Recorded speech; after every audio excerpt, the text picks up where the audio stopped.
This should be physically impossible. A 30,000-pound steel tube slamming into reinforced concrete at over 1,000 feet per second, burrowing 200 feet underground through solid rock, and then exploding on command at exactly the right depth. Everything about this should fail. The casing should shatter, the electronics should vaporize, the bomb should just stop. But it doesn't.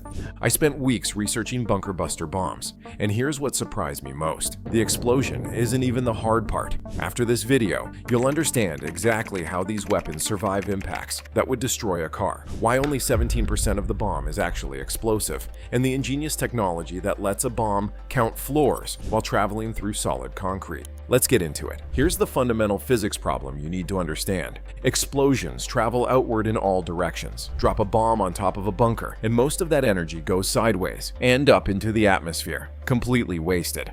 The ground absorbs a fraction, but concrete bunkers can shrug off surface explosions all day long. Think of it like trying to break down a door by shouting at it. Sure, you're producing energy, but almost none of it goes where you need it. So how do you actually destroy something buried 100 feet underground, protected by multiple layers of reinforced concrete? You have to get the explosion inside. That means the bomb has to survive, intact, functional, electronics working, while punching through hundreds of feet of the hardest material humans can build, and then detonate at precisely the right moment. Keep that in mind, because everything that follows builds on this. Early bunker busters were crude. During World War II, the British developed earthquake bombs, weapons like the 22,000-pound Grand Slam designed to hit the ground next to targets and create underground caverns that structures would collapse into. They worked, but they relied on shockwaves through soil, not direct penetration.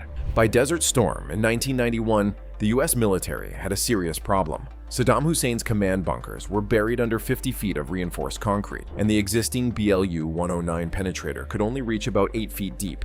Intelligence identified at least 40 bunkers that were completely untouchable. The limitation wasn't explosive power. You can always add more explosive. The problem was delivery, getting the bomb deep enough before it detonated. That solved one challenge, but created another even larger one. How do you build a bomb that can survive smashing through 20 feet of concrete at supersonic speed without disintegrating? This is where it gets genuinely clever. Here's how bunker busters actually work. 3 core principles. Principle 1. Kinetic dominance. Forget the explosion for a moment. A bunker buster's primary weapon is mass multiplied by velocity. The GBU-57 Massive Ordnance Penetrator weighs 30,000 pounds. That's heavier than some military trucks. Dropped from high altitude, it accelerates to over 1,000 feet per second before impact. At those speeds, kinetic energy becomes devastating. The bomb doesn't push through concrete. It punches through, transferring momentum like a 14-ton nail fired from the world's largest nail gun.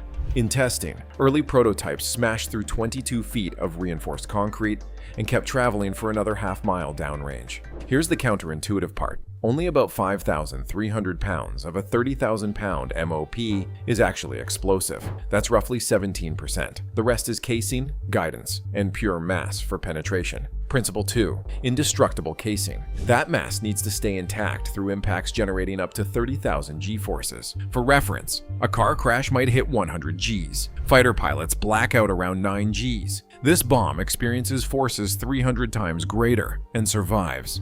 The secret is Eglin Steel, a specialized alloy developed by the Air Force specifically for bunker busters. It's harder than tank armor, but can be manufactured at scale. The bomb's narrow profile, about 31 inches in diameter for the MOP, concentrates all that force onto a small surface area, maximizing penetration depth. Think of it as the difference between stepping on a nail versus stepping on a board. Same force, very different results. And principle 3, that's where the real genius comes in. Principle 3, the thinking fuse. Here's the problem with delayed fuses.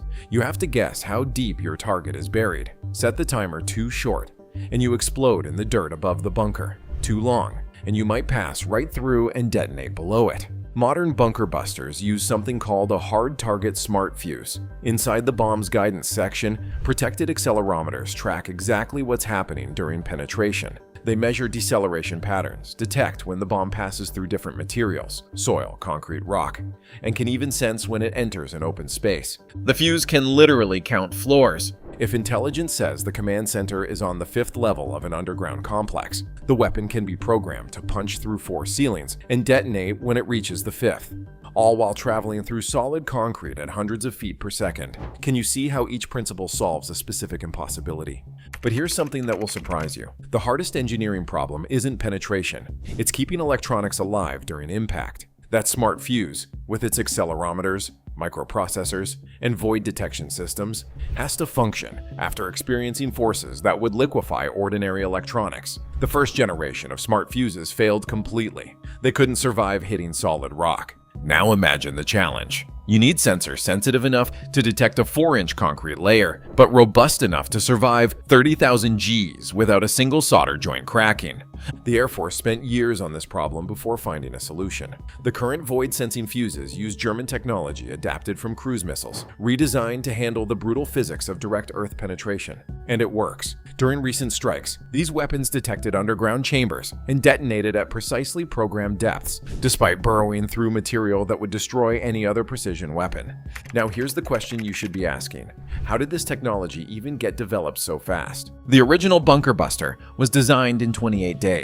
In January 1991, with Desert Storm already underway, Air Force engineers at Eglin got an impossible deadline: create a weapon that could reach Saddam's deepest bunkers before the war ended. Their solution was brilliantly simple. They grabbed surplus 8-inch howitzer barrels, already designed to survive internal explosions, machined them into bomb casings, filled them with explosive, and bolted on existing laser guidance kits. 2 weeks from concept to first test. 4 more days to combat deployment. Engineer Al Wymortz designed the weapon on a notepad. The first 2 bombs were loaded onto F-100s and dropped on Iraqi bunkers hours before the ceasefire. One reportedly hit its aim point perfectly. Smoke surged from ventilation shafts, evidence of total internal destruction. This capability doesn't come cheap. The GBU-57 MOP costs approximately $4 million per bomb. To put that in perspective, you could buy a nice house in most American cities for the price of 1 bunker buster. Only the B-2 Spirit stealth bomber can carry them, and it can only carry 2 at a time. The entire U.S. inventory is estimated at fewer than 25 weapons. When the Air Force used 14 MOPs in a single operation in 2025, they depleted over half the stockpile. Maintenance is equally demanding. That Eglin Steel casing has to be inspected for microfractures. The smart fuse electronics require regular testing. These aren't weapons you mass produce and forget about. And here's something that will surprise you. Even the MOP has limits. Targets buried deeper than 200 feet or protected by ultra-high strength concrete above 10,000 PSY may still survive a direct hit. That's why the Air Force is already developing the next generation penetrator. Now here's the crucial point. The thing that changes everything you think you know about bunker busters. These aren't really bombs at all. Not in the way you imagine. A conventional bomb is fundamentally about its explosive payload. More explosive equals more destruction. Simple. Bunker busters invert that logic. The explosion is almost an afterthought, a finishing move after the real work is done. The weapon's true capability comes from kinetic physics, material science, and computational sensing. Not explosives, kinetic energy. The 30,000-pound MOP is less like a bomb and more like a precision-guided asteroid. It uses gravity and mass to defeat defenses that no amount of explosive could breach from the surface. The detonation just cleans up whatever survives the impact. That's the secret nobody explains. These weapons win by delivering energy exactly where it matters, not by being bigger, but by being smarter about physics. The proof came on June 22nd, 2025. During Operation Midnight Hammer, 7 B-2 Spirit bombers departed Whiteman Air Force Base in Missouri and flew 18 hours eastward, refueling mid-air 3 times toward Iran. It was the first operational use of the GBU-57 MOP ever. 6 B-2s dropped 12 MOPs on the Fordow Uranium Enrichment Facility, a complex buried 80 to 90 meters deep inside a mountain. The 7th B-2 dropped 2 MOPs on Natanz. In total, more than 125 aircraft were involved in the operation. Satellite imagery from Maxar Technologies, taken the morning after the strike, showed multiple large-diameter craters along the ridgeline above the Fordow complex. A layer of gray-blue ash covered a large swath of the area, and several tunnel entrances were blocked with debris. General Dan Kane, chairman of the Joint Chiefs of Staff, reported that initial battle damage assessments indicated all 3 sites had sustained extremely severe damage and destruction. A senior defense official told the New York Times that Fordow was severely damaged, though not completely destroyed. Most remarkably, no Iranian air defenses fired on the strike package. As Kane put it, Iran's fighters did not fly, and it appears that Iran's surface-to-air missile systems did not see us. No underground facility on Earth is truly safe from this capability, not anymore. So next time you see footage of a bunker buster disappearing into the ground, you'll know the truth. It's not about the explosion. It's about kinetic energy, indestructible materials, and a fuse smart enough to count floors while traveling through concrete at the speed of sound. Not explosives. Kinetic energy. That's the secret. And speaking of weapons that seem impossible, in the next video, we're tackling how submarines actually launch Tomahawk missiles. Spoiler, they don't launch them underwater. Everything about that process should destroy the missile in seconds. It doesn't. But first, tell me, which principle surprised you most? Kinetic dominance, the Eglin Steel casing, or the floor-counting smart fuse? Drop your answer in the comments. I'll see you in the next one.